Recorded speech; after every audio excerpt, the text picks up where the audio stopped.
मैं सबूत रखूंगा आज इस विधानसभा के अंदर। ये लोग मोदी जी को पैसा देते हैं और बदले में मोदी जी इनके खिलाफ इनकम टैक्स नहीं होने देते। नोटबंदी के पहले इन लोगों को बता देते हैं और इनका काम करवाते हैं। ये आज मैं सबूत लेके आया हूं जी।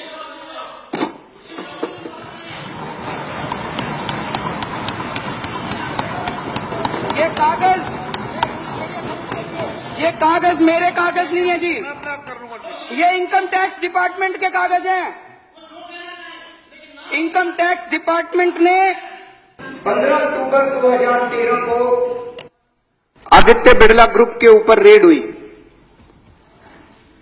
उस रेड में इनकम टैक्स डिपार्टमेंट में रेड होती है, वो वहां से सारे उनके कागज उठा के लाते हैं। वापस आने के बाद इनकम टैक्स डिपार्टमेंट अपनी एक रिपोर्ट बनाता है उन कागजों के आधार पे, जिसको अप्रेजल रिपोर्ट कहते हैं। ये अप्रेजल रिपोर्ट है इनकम टैक्स डिपार्टमेंट की उस रेड की। उस रेड में उनके अकाउंटेंट से पूछा इनकम टैक्स वालों ने, अकाउंटेंट का नाम कोई सक्सेना था। सक्सेना ने कहा जी मैं हवाला का पैसा लेके आता हूं, मेरे बॉस हैं उनका नाम शुभेंदु अमिताभ है, वो जिस जिसको कहते हैं फिर मैं उनको पैसा जाके बांट देता हूं। शुभेंदु अमिताभ बिड़ला ग्रुप के ग्रुप एग्जीक्यूटिव प्रेसिडेंट थे।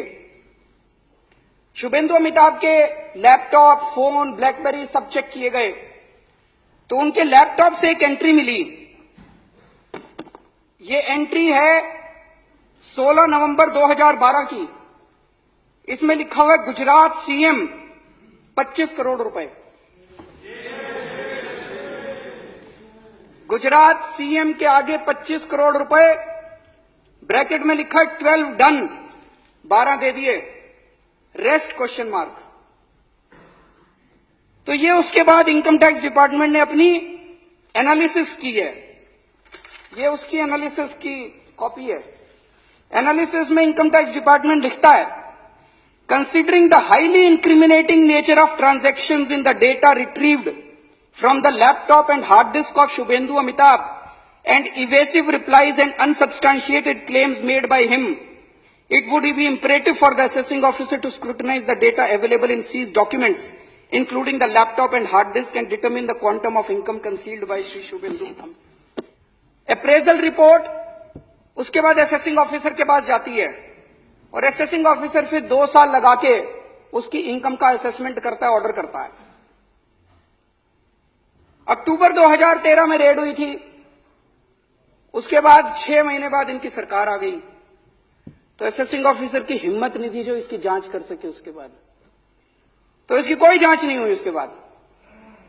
और अब ये केस को रफा दफा करने की कोशिश की जा रही है। सेटलमेंट कमीशन में इस केस को भेज दिया और बहुत जल्दी ये केस खत्म होने वाला है। इस केस को रफा दफा करने की कोशिश की जा रही है। एक और बड़ी मजे की बात है, इसी रिपोर्ट के अंदर बिड़ला ग्रुप के जो पेंडिंग प्रोजेक्ट हैं गुजरात सरकार में, उनकी लिस्ट दी हुई है। इससे शक पैदा होता है कि आप ये पैसे ये काम करवाने के लिए दिए गए थे क्या।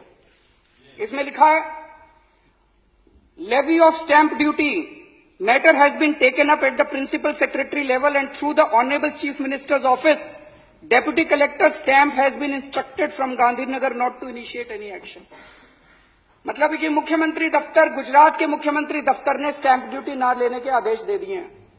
इनको गैस की जरूरत थी तो इसमें लिखा है गैस के लिए भी बात हो गई है। तो जो जो काम पेंडिंग थे गुजरात सरकार में उनकी सबकी लिस्ट दी हुई है। तो एक मन में यह शक होता है ये 25 करोड़ रुपए ये सारे काम करवाने के लिए पैसे दिए गए थे। एक और इसी तरह का इंसिडेंट हुआ। अगर ये एक ही होता तो लगता कुछ गड़बड़ है। 22 नवंबर 2014 को सहारा के यहां रेड हुई। एक कमरे से 130 करोड़ से ज्यादा का कैश मिला। वहीं पे कुछ कागज मिले। उन कागजों में भी नरेंद्र मोदी जी का नाम है कि लगभग 400-500 करोड़ रुपए देने की बात है उन कागजों के अंदर। और कई नेताओं के नाम है, कई मुख्यमंत्रियों के नाम है देश के, उनमें नरेंद्र मोदी जी का नाम भी है। लेकिन इसकी अब जांच कौन करेगा। भारत के इतिहास में शायद आजादी के बाद पहली बार ऐसा हुआ है कि किसी प्रधानमंत्री का काला धन का जो खाता, बही खाता, हर बड़ा बड़ा जो भी बड़ा उद्योगपति खरबपति होता है उसका एक नंबर का खाता होता है और एक काले धन का खाता होता है। इतने करोड़ों का पैसा ऐसे ही थोड़ी दे देते हैं। काले धन के खातों के अंदर किसी प्रधानमंत्री का बाय नेम नाम आता हो, मुझे लगता है आजादी के बाद पहली बार ऐसा हुआ है।